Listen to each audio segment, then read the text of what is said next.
Soya chunks சாப்பிட்றதால கிடைக்கக்கூடிய நன்மைகள்லாம் என்னன்னு உங்களுக்கு தெரியுமா? முதல்ல சோயா சங்க்ஸ்னால் என்ன தெரியுமா? வாங்க நான் சொல்கிறேன். நம்மள பலருக்கு இந்த சைவ சிக்கனா ரொம்ப பிடிக்கும். அது என்ன சிக்கன்லேயே சைவ சிக்கன், அசைவ சிக்கன் அப்படின்னு கேட்குறீங்களா? சைவ சிக்கன் நான் சொல்கிறது இந்த சோயா சங்க்ஸை தான்.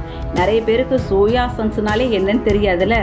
இந்த மீல் மேக்கரை தாங்க சோயா சங்க்ஸ்ன்னு சொல்கிறாங்க.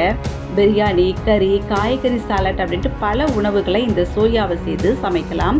சைவ சிக்கன் அப்படின்ட்டு இதை நிறைய பேர் சொல்லிட்டு இருக்காங்க. இதில் நிறைய புரதச்சத்து இருக்குதான்.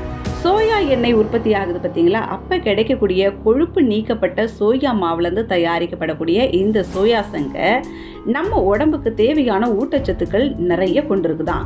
100 கிராம் சோயாபீன்ஸில் 52 கிராம் புரதம், 13 கிராம் நார்ச்சத்து மற்றும் 35 கிராம் விட்டமின்லாம் நிறைய இருக்குதான். தாதுக்கள் நிரம்பி இருக்கக்கூடியதாக இது பார்க்கப்படுது. அது மட்டும் இல்லாமல் சோயாபீன்ஸில் இருக்கக்கூடிய புரதம் இறைச்சி, முட்டை மற்றும் பாலில் இருக்கக்கூடிய புரதத்துக்கு ஈக்குவலாக இதை சொல்கிறாங்க. நம்ம உணவில் சோயா சேர்த்து சாப்பிட்டுட்டே வந்தோம்னா வேகமான வளர்ச்சிதை மாற்றம், தசை அமைப்பு, தோல், முடி, மூட்டுகள் இந்த மாதிரியான பிரச்சனைகளை எதுவும் இல்லாமல் நம்மளை பாதுகாத்துக்கலாம் அப்படின்ற மாதிரி சொல்கிறாங்க. அது மட்டும் இல்லாமல் இதயம் சம்மந்தப்பட்ட பிரச்சனைகள் எதுவாக இருந்தாலும் இந்த சோயா சங்கை தொடர்ந்து சாப்பிட்டுட்டு வரும்போது கிளியர் ஆகுதான். ஏன்னா கொழுப்புகள் தானே இதயத்தில் பிரச்சனையை உண்டாக்குது. இதில் தான் நல்ல கொழுப்புகள் இருக்குது பார்த்தீங்களா? அதனால் நம்ம ஆரோக்கியத்தை மேம்படுத்துது இந்த சோயா சங்க்ஸ் அது அப்படின்றத 2015ஆம் ஆண்டு ஆய்வு நடத்தினதில் இதை கன்ஃபார்ம் பண்ணியிருக்கிறாங்க. புரதம், நார்ச்சத்து, ஒமேகா 3 கொழுப்பு அமிலங்களாக இருக்கிறதால இதயத்தை ஆரோக்கியமானதாக இதை பார்த்துக்குது அப்படின்னு சொல்கிறாங்க. அதே போல் சோயா சங்க்ஸ் வெயிட் ரெடியூஸ் பண்ணுறதுக்கு ஹெல்ப்ஃபுல்லாக இருக்குதாம். அதனால் பார்த்தீங்கன்னா நிறைய பேர் இந்த உங்களுடைய வழக்கமான இந்த டயட் சார்ட்டில் இந்த சோயாவை சேர்த்துக்கோங்க. சோயா சங்க்ஸோடு நீங்கள் உங்களோட டயட்டை நீங்கள் கண்டினியூ பண்ணுங்கன்னு சொல்கிறாங்களா. நிறைய நார்ச்சத்து இருக்கிறதால சுகரை கண்ட்ரோல் பண்ணுதான். ஸோ சுகர் பேஷண்ட்லாம் நீங்கள் கண்டிப்பாக இந்த சோயா சங்க்ஸை தொடர்ந்து யூஸ் பண்ணிட்டு வாங்கன்ட்டு அட்வைஸ் பண்ணுறாங்க டாக்டர்ஸ்.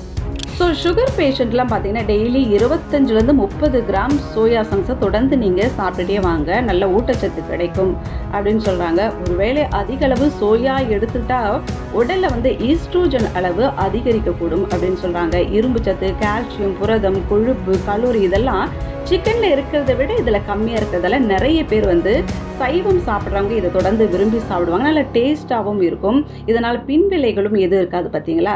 ஸோ ஆண்கள் இந்த சோயா சங்க்ஸை சாப்பிட்டா மார்பகங்கள்லாம் பெருசாக வளர்ந்துட்டு அசிங்கமாக இருக்கும் அந்த ஆண் தோற்றத்துக்கேன்னு சொல்கிறாங்க. ஆனால் இது எந்த ஒரு ஆய்விலையும் நிரூபிக்கப்படலை. நிறைய விலங்குகிட்ட இந்த சோயா சங்க்ஸை வச்சு ஆராய்ச்சி பண்ணியிருக்கிறாங்க. பட் இது ப்ரூவ் பண்ணலை, நிரூபணம் ஆகலை. அதனால இது ஒரு வதந்தி அப்படின்னு தான் சொல்கிறாங்க.